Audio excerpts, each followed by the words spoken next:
Hi guys! Tara, samahan nyo ako.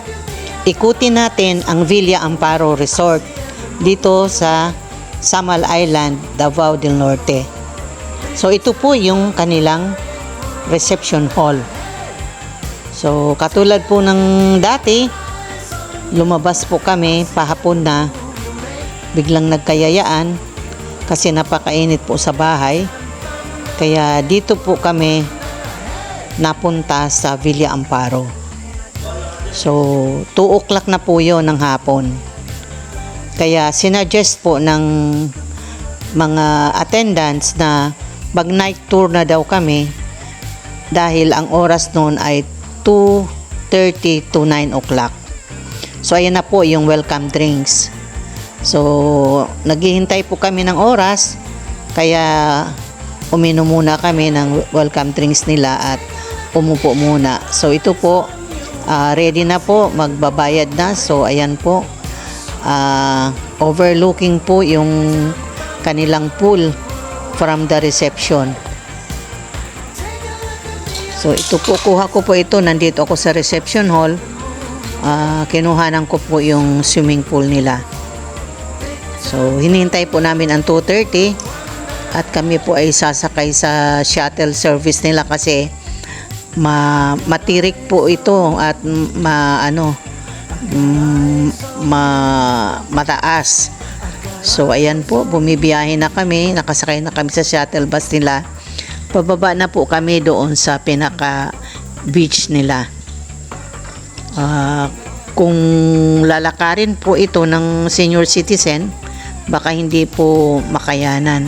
Pero pag pababa naman ay okay lang, pero yung paakyat talaga ay hihingaling ka po talaga kasi mataas ang lugar na ito. So ayan po, pababa na kami, papunta na kami sa dagat kasi nandoon po yung mga cottages. Hindi naman po kami mag overnight, night tour lang kami hanggang 9 PM. So ayan po yung paligid, malawak po yung paligid ng Villa Amparo at napakalinis at napakaganda tingnan kasi may mga matataas na lugar. Yung ano po nila, mga accommodation nila ay napakarami at magaganda rin naman. Ayan po mga accommodation nila. Ayan po, pababa na kami, naglalakad na kami, bumaba na kami dun sa shuttle bus. So lalakarin pa namin ito hanggang sa tabing dagat. So ayan po, tingnan nyo po, ayan po yung restaurant nila. Kung gusto kang kumain, dyan po kakain. So ayan po yung mga accommodation para mga apartment. So maliligo po muna kami sa dagat. Medyo pahapon na, kaya medyo mahangin na po dito sa dagat ngayon. So ayan po, yan po ang paligid nila, maraming puno.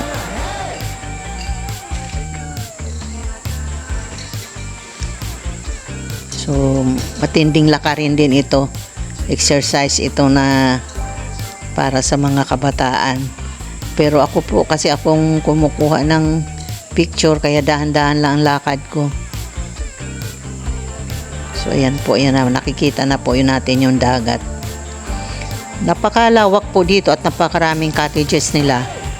Kaya dito sa left side medyo puno na, kaya dito kami napunta sa bandang right side. Yan. So yan po ang dagat, kunti lang pong naliligo kasi hapon na po ito eh.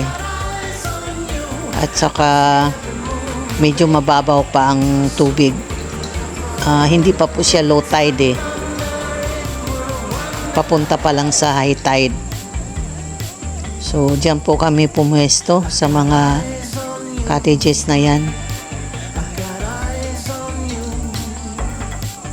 Sandali din lang kami po naligo kasi nagbabadya na yung ulan.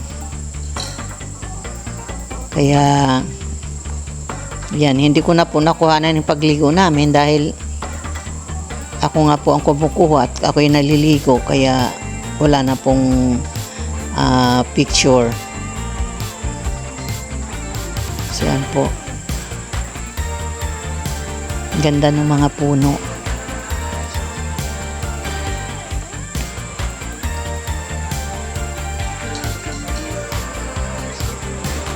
Dito hindi po pwede magdala ng pagkain kasi may restaurant sila.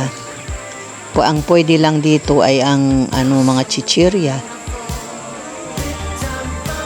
So yan po, masarap din mag-relax po dito kasi yung mga cottages nila talagang tabing dagat na. Ayan, hapon na po, medyo malakas ng hangin at medyo umaalon-alon na. Kaya ayan, paakyat na po kami, tapos na kami maligo kasi nga nagbabadya na yung ulan.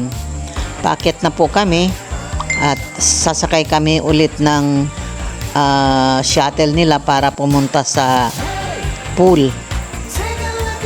So papunta na po kami ng pool niyan. So ayan na po ang pool. Nakarating na kami. Hindi naman marami ang naliligo kasi nga nag-uwian na yung iba. Kaya baka mamaya po kami na lang po talagang matitira dito.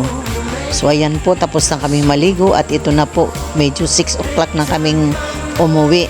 Kahit na hanggang 9 PM kami, pero umuwi na po kami ng 6 o'clock. So ayan na po ang itsura sa gabi. Ito po, balik na kami sa reception hall para kumuha ng exit permit. Ayan.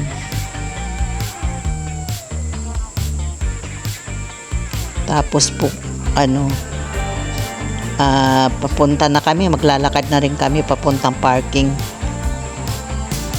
Malawak yung parking area nila. So ayan po yung itsura sa gabi. Maraming ilaw.